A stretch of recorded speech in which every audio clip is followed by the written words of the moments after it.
Hi guys, I wanted to make this blog today about Scorpios and Taurus. The reason why is because I've been getting a lot of Scorpio-Taurus conjunction relationship friends that have been coming up to me and they're like, it's not working. We're always fighting and somebody's more possessive and jealous, and I've always found this to be very interesting because I always usually get approached by Taurus people. And I'm not a Scorpio. I'm not born a Scorpio, but I am an ascendant rising Scorpio, so I consider myself to be more of a Scorpio because I have, most of my planets in Scorpio, so more likely a Scorpio. So I can relate to them more of the personal traits. But I usually get approached by Taurus men. And it's very interesting because Taurus is, the opposite sign of Scorpio.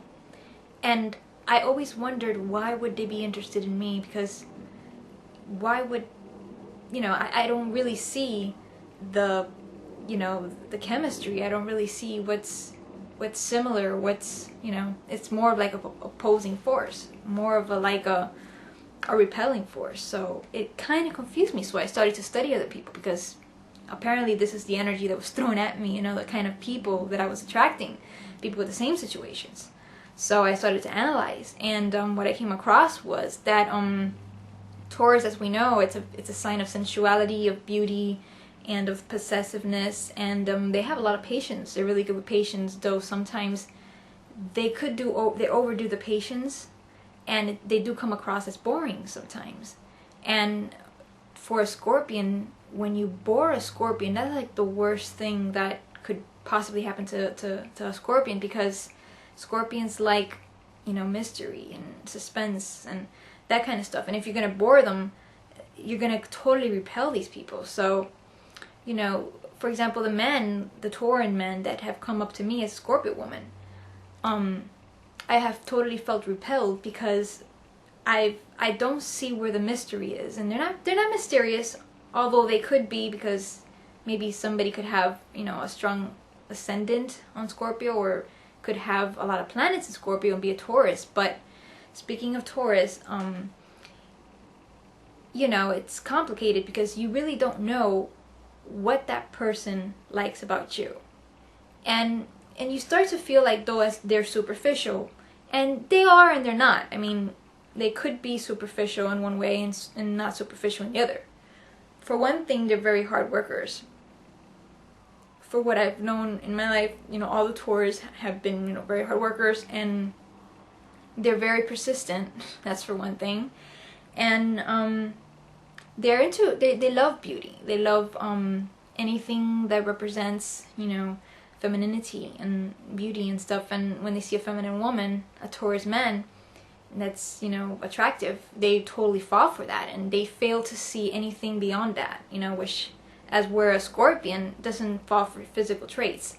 A Scorpion person would fall more for the soul. They want to possess the person's soul, if you want to call it that way. So, when a Scorpio woman meets a Taurus man, she's kind of confused.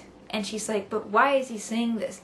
Because I also said that to myself, I've also had, Taurus men talk to me, and I'm like, why is he saying this? For example, I had a Taurus guy, ask me a common question like, what kind of movies do you watch?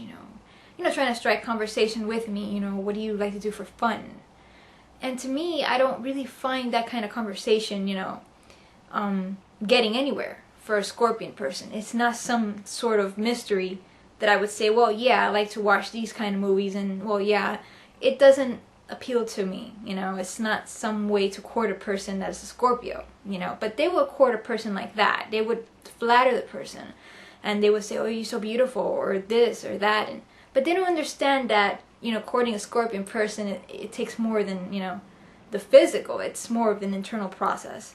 So the idea that the Taurus wants to possess a person on a physical level, the Scorpion person on a physical level, does really annoy the Scorpion person. And I could speak for experience. I do get annoyed myself. And I really do value their persistence, and I really do value their patience, because I have none. So I wish I had that patience. But Scorpions do scratch their heads, you know. And then on the other side we have the Taurus woman, and I recently had a Taurus woman with a Taurus woman, a Taurus woman with a Scorpio woman, one of my girlfriends. And the Taurus woman was very annoyed by the Scorpion woman because the Scorpion woman, we just won't leave her alone. And I spoke to her and I said, well, the reason why she's not leaving you alone is because you don't put down. And she's testing you. And, you know, Scorpion people love to test people, you know. It's just something that it's fun for us, you know. It's a little mischievous and annoying, but it's just so much fun, you know, just to see how much that person could take. And we just want them to put down, you know. We just want to say, hey, you know, this is how, you know, this is how it is. I'm a man, you know, I'm the one with the pants. And Scorpion women, the feminine ones, are the ones that do this. They love to push the boundaries, you know, just to see if the other one puts down, because that's kind of like a turn on for Scorpions. So I told this to my Tauran friend, and she was like, oh, I'm just so annoyed. I don't know what to do. I just can't get her off, and she just does these things just to, you know, piss me off and stuff. And I just said, you know what, just lay down the law, and you're going to see things are just going to change. And just the same thing that I said just totally happened, and I was like, oh God, yeah, you see, that's what I mean. And she was like, I can't believe you're right, and this and that. But coming back to that, these two dynamics of polar opposites, it could work, but for me, in my personal experience, I've rarely see it work, you know, especially if I have a lot of Scorpio in me. But, you know, if you are in a relationship that's, you know, Scorpio-Taurus, you know, don't be discouraged, you know, because it could work, you know. Just like the Virgo and Pisces, you know, opposition. My grandparents have been married for, I don't know, more than 50 years, and they fight all the time, but they love each other, so. And they're opposites, just like Scorpio and Taurus. So, you know, everything has its own, you know, exception. So, I'm just gonna leave it right here because I'm done with the blog, so I hope you like this blog and like it. So, thank you. Bye.